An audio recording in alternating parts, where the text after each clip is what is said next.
السلام عليكم، ازي حضراتكم عاملين ايه؟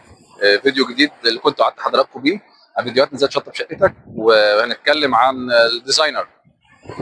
ازاي يا جماعه؟ في لما اتكلمنا عن الفيديو اللي فات كان مهم برضو، كان في نفس المكان على البحر. اي فيديو على الديزاين انت عارفين انا بحب اجي هنا، فلازم ضروري كان موضوع نتكلم فيه ان ازاي اختار الديزاينر المناسب ليه. فكنا في نهايه الفيديو اللي فات عملنا نبذه كده عن النقطه دي، ان هم يا جماعه هم 3 انواع باختصار. النوع الاول ان عندي حد دارس سوفت وير كويس، ولكن هو مش مهندس، ما درس قواعد تصميم، ما درس اماكن العفش ترتيبها ازاي، مقاساتها ازاي. هو اعتمد على السوفت وير، فبيكون كل هدفه انه يحقق الاعلى رياليتي للريندر بتاعه، وانه يعمل ديزاين عن طريق بلوكات زي ما هو منتشر دلوقتي. ده اول نوع باختصار. تاني نوع بيكون مهندس دارس هندسه، ولكن ما نزلش موقع. مهندس في المكتب الهندسي، قاعد في المكتب ومعاه السوفت وير برضه، وبيشتغل عليه نفس الكلام ونفس الكيفيه، بس واحد دارس. النوع الثالث هو المهندس اللي معاه السوفت وير ومهندس دارس، وفي نفس الوقت بينزل مواقع فدارس تنفيذ. فالفرق بينهم باختصار زي ما وضحت لحضراتكم ان الاول اهتمامه كله بيكون دايما بالريندر والرياليتي والتكستشر والحاجه ازاي تكون واضحه. التاني بيكون فاهم قواعد، بس احيانا في حاجات بتخونه، زي ما ساعات بنقابل في مواقع.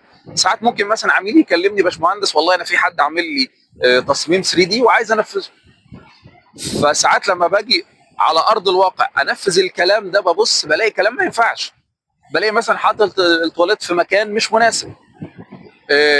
زي مثلا انا من فتره في شقه جديده معايا لسه ماسكها، فلما بنكسر فلقينا لا، ده في الحيطه بتاعت الاسانسير بتكون عارفين تكون خرسانه. فاذا كده المكان ده مش هنعرف نحط فيه، مش هنعرف نكسر فيه، نعمل حوض عشان الصرف الحوض 2 بوصه مش هنعرف نعمله في المطبخ. فبالتالي ده حاجه قابلتني اثناء التنفيذ. فدايما اللي بفضله المهندس اللي بينفذ وبينزل الموقع ومعاه السوفت وير، معاه الخبره فيها. طيب نصيحتي ايه للثلاث اصناف، للثلاث انواع؟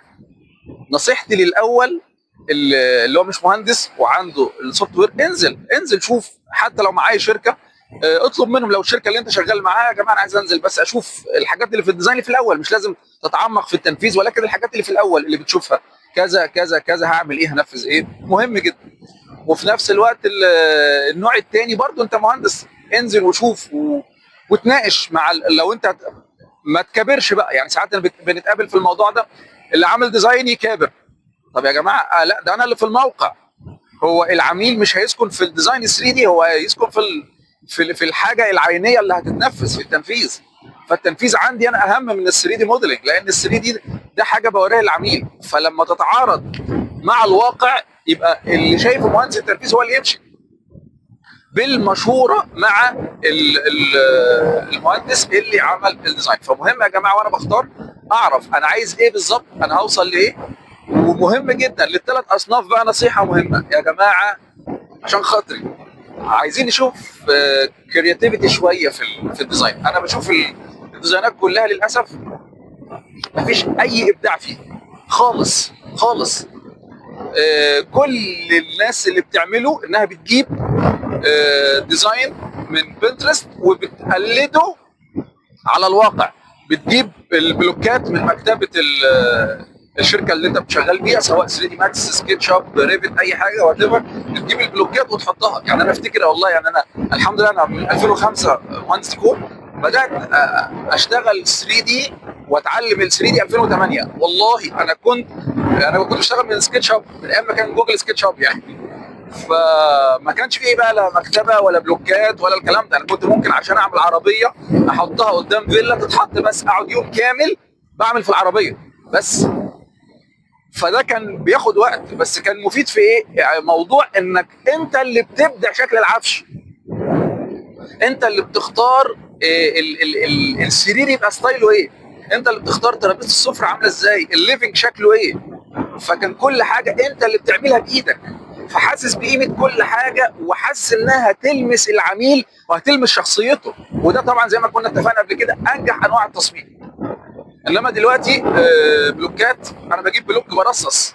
اي حد دلوقتي على فكره يقدر خلاص ياخد كورس ويشتغل ديزاينر، وده اللي احنا مش عايزينه. مش عايزين الموضوع يبقى مجرد سبوبه. انا عايز فكر. ايه الفكر الجديد اللي احنا شايفينه في الشقق؟ ولا حاجه، ولا حاجه، كلها كوبي، كلها كوبي. فيا جماعه ضروري ضروري عايزين ابداع، عايزين فن. احنا يعني انا اشجع اي حد اشوف منه ديزاين فكره جديده ما اتعملتش قبل كده. عشان كده انا حتى لما في التنفيذ بعمل فكره جديده كتير ما بنزلهاش، لان العميل شايف انها حاجه جديده، حاجه يونيك، مش عند اي حد. فيقول لي يا باشمهندس بعد اذنك صور شقتي ما تنزلهاش على، لان كتير جدا كتير عندي شغل محطوط على اللاب وما نزلتوش على صفحتي بصراحه، لان ده طلب العميل ورغبته، ودي من الامانه احترام رغبه العميل. فعندي في سابقه الاعمال بس ما بنزلوش على فضروري يا جماعه نعرف احنا هنعمل ديزاين مع مين. ضروري الثلاث انواع كل واحد يعلم من كفاءه نفسه، مش عيب. احنا كل والله لغايه دلوقتي انا بعمل ابديت لنفسي وبدرس وبذاكر لغايه دلوقتي، وانا بقالي 20 سنه اهو الحمد لله. ربنا يعيني ويعين حضراتكم.